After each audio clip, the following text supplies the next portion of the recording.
Hi friends, எல்லோருக்கும் வணக்கம். எல்லோரும் எப்படி இருக்கீங்க? நல்லா இருக்கீங்களா? இன்றைக்கி அந்த கதையோட அடுத்த பகுதி தான் பார்க்க போகிறோம். அதுக்கு முன்னாடி நீங்கள் செய்ய வேண்டிய விஷயம் என்ன அப்படின்னு கேட்டிங்கன்னா, மறக்காமல் நம்ம இந்த சேனலை சப்ஸ்கிரைப் பண்ணிக்கோங்க.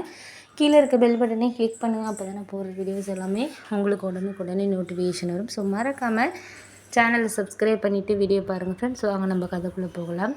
அதுக்கப்புறம் நான் அக்கா கிட்டே சொன்னேன், இது மாதிரி மாமா இனிமேல் எனக்கு மாப்பிள்ளையெல்லாம் பார்க்க வேணாம்க்கா, அதெல்லாம் வேண்டாம் எனக்கு அப்படின்னு சொல்லிட்டு சொன்னதுக்கு அக்கா உடனே கோவப்பட்டுச்சு. ஏன் மாமா பார்க்கக்கூடாதா? அவர் நம்ம குடும்பத்துக்காக எவ்வளோ செஞ்சுருக்காரு, அதெல்லாம் உனக்கு தெரியும்ல அப்படின்னோடனே, இல்லைக்கா எனக்கு தெரியும், நான் இல்லைங்கள, இருந்தாலும் ஒரு சில விஷயங்களை யோசித்து பார்த்தோன்னா கொஞ்சம் எனக்கு மனசு இதாக தான் இருக்குது அப்படின்னோடனே, சரின்னு எங்கள் அக்கா கோவப்பட்டுட்டு, இது மாதிரி நான் சரி நீ சொல்கிறதே இஷ்டமாக இருக்கட்டும் அப்படின்னு சொல்லிவிட்டு எங்கள் அக்கா ஃபோனை அப்படியே வச்சுட்டு இது பண்ணிவிட்டு, அதுக்கப்புறம் 2 நாளைக்கு அப்புறம் மாமா வீட்டுக்கு வந்தார். என்கிட்ட சொன்னார், ஏன் ஜென்னி என்னாச்சு, மாமா மேலே என்ன கோவம் அப்படின்னோடனே, இல்லை மாமா உங்கள் மேலெலாம் எந்த ஒரு கோவமும் இல்லை, உங்கள்கிட்டையும் அக்காக்கிட்டேயும் நான் அந்த விஷயத்தை எப்படி சொல்கிறதுன்னு தான் எனக்கு தெரியலை, உங்களுக்கு ஒரு மரியாதை இதாக இருக்கணுங்கிறதுனால தான் நான் வேண்டான்னே சொன்னேன் அப்படின்னோடனே, ஏம்மா என்ன விஷயம் அப்படின்னு சொல்லிட்டு கேட்டார். கேட்டோன்னே தான் நான் இது மாதிரி சொன்னேன், இல்லைம்மா நான் ஒரு பையனை 3 வருஷமாக லவ் பண்ணிகிட்ருக்கேன், அந்த பையனை நான் கல்யாணம் பண்ணிக்கணும்னு ஆசைப்பட்றேன், அவரும் ஒரு பேங்க்கில் வேலை பார்க்குறாரு, எனக்கு அவரை பிடிச்சிருக்கு, நான் அவரை கல்யாணம் பண்ணிக்கணும்னு இருக்கேன், அது அம்மா அப்பா கிட்டே சொல்கிறதுக்கு முன்னாடி உங்கள்கிட்டையும் அக்காக்கிட்டேயும் தான் சொல்லணும்னு நான் ஆசைப்பட்றேன். ஏன்னா நீங்கள் எனக்கு மாப்பிள்ளை பார்க்குறது எனக்கு தெரியும், இருந்தாலும் நாளைக்கு மாப்பிள்ளை வீட்டுக்காரங்க பிடிச்சிட்டு அப்படி இப்படின்னு சொல்லிட்டாங்கன்னா, நாளைக்கு அவங்களுக்கு முன்னாடி நீங்கள் இந்த விஷயம் தெரிஞ்சிச்சுன்னா, அவங்க நம்மளோட ஒய்ஃபு தங்கச்சி நம்ம மாதிரி நினச்சோம், எதுவுமே நம்மள்ட்ட சொல்லலையே அப்படின்னு சொல்லிட்டு நீங்கள் ஃபீல் பண்ணக்கூடாது, அதனால தான் மாமா நான் இது பண்ணலை அப்படின்னோடனே, சரி அப்புறம் மாமா புரிஞ்சுக்கிட்டாரு. சரி அந்த பையனை வர சொல்லுமா, நம்ம பேசுவோம் அப்படின்னு சொல்லிட்டு, அதுக்கப்புறம் மாமா சரி மாமா நீங்கள் அக்கா கிட்ட இப்போதைக்கு சொல்லாதீங்க, இவர்கிட்ட பேசி பாருங்கள் உங்களுக்கு எப்படி என்னன்ட்டு அப்படின்னோடனே, சரிம்மா நான் பேசி பார்க்குறேன், அதை பற்றி ஒன்றும் கிடையாது, நான் பேசி பார்க்குறேன், நீ கொஞ்சம் பொறுமையாயிருமா அப்படின்னாங்க.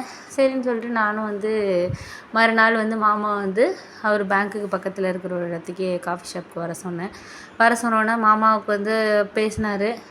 பரவாயில்ல நல்ல பையனாக தான் இருக்கார், அவங்க ஃபேமிலி அவங்க அப்பாவெல்லாம் எனக்கு நல்லா தெரியுமா அந்த ஏரியாவில், எங்கள் அப்பாவோட ஃப்ரெண்டு தான் அவர், தெரியும் அந்த பையன்லாம் நான் ஸ்கூல் படிக்கிற காலத்தில் பார்த்தது, எனக்கு இப்போ அடையாளம் தெரியல, அவங்களுக்கு ஒரு அக்கா இருக்குது, அக்கா கல்யாணம் பண்ணி கொடுத்துருக்காங்க பெங்களூரில், எல்லாமே தெரியும், அவங்க அக்கா கல்யாணத்துக்கெலாம் கூட நான் போயிட்டு வந்தேன், தெரிஞ்ச பையன்தான், ஒன்றும் பிரச்சனை இல்லை, நல்ல ஃபேமிலி தான், நான் மாமாக்கிட்டேயும் அத்தைக்கிட்டேயும் நான் பேசுகிறேன் அப்படின்னு சொல்லிட்டு சொன்னார்.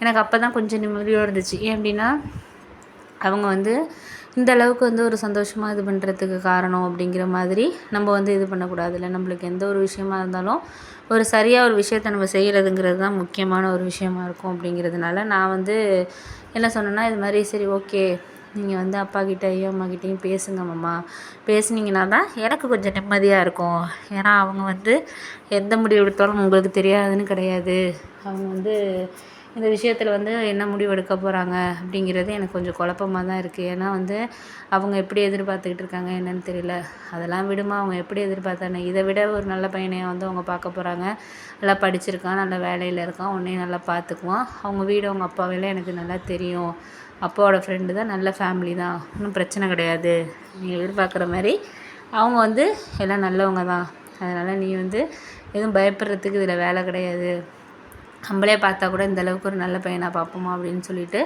இப்போதைக்கு நம்ம அதை சொல்ல முடியாத ஒரு இதில் தான் இருக்கோம், அதனால் பிரச்சனை இல்லை பார்த்துக்கலாம் அப்படின்னு சொல்லிட்டு சொன்னாங்க.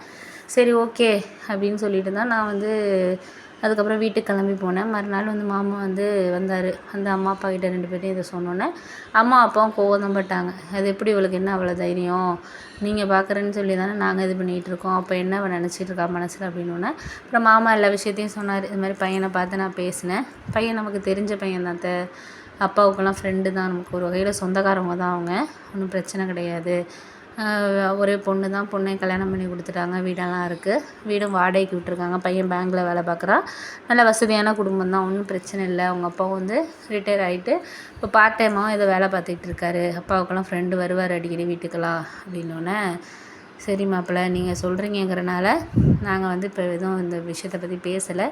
நீங்களே என்ன இது பண்ணலாம் அப்படின்னு சொல்லிட்டு ஒரு முடிவு சொல்லுங்கள் அப்படின்னோடனே, இதை சொல்கிறதுக்கு ஒன்றும் இல்லத்த, அவங்க வீட்டில் போயிட்டு பேசிவிட்டு பார்ப்போம், அப்பாவை விட்டு பேச சொல்லுவோம், பார்த்துட்டு மாப்பிள்ளை வீடு போய் பார்த்துட்டு வருவோம், பார்த்துட்டு எப்படி என்னன்ட்டு நம்ம இது பண்ணுவோம் அப்படின்னோடனே, சரிப்பா ரொம்ப சந்தோஷம் அப்படின்னு சொல்லிட்டு எல்லோரும் அப்புறம் அதுக்கப்புறம் கொஞ்சம் பேச ஆரம்பித்தாங்க. அதுக்கப்புறம் பேச ஆரம்பித்ததுக்கப்புறம் தான் எனக்கு கொஞ்சம் நிம்மதியாக இருந்துச்சு. பரவாயில்ல, ஒரு விஷயத்த வந்து கல்யாண விஷயத்த நம்ம முடிக்கிறதுங்கிறது ரொம்ப ஒரு பெரிய விஷயம் அப்படின்னு சொல்லிட்டு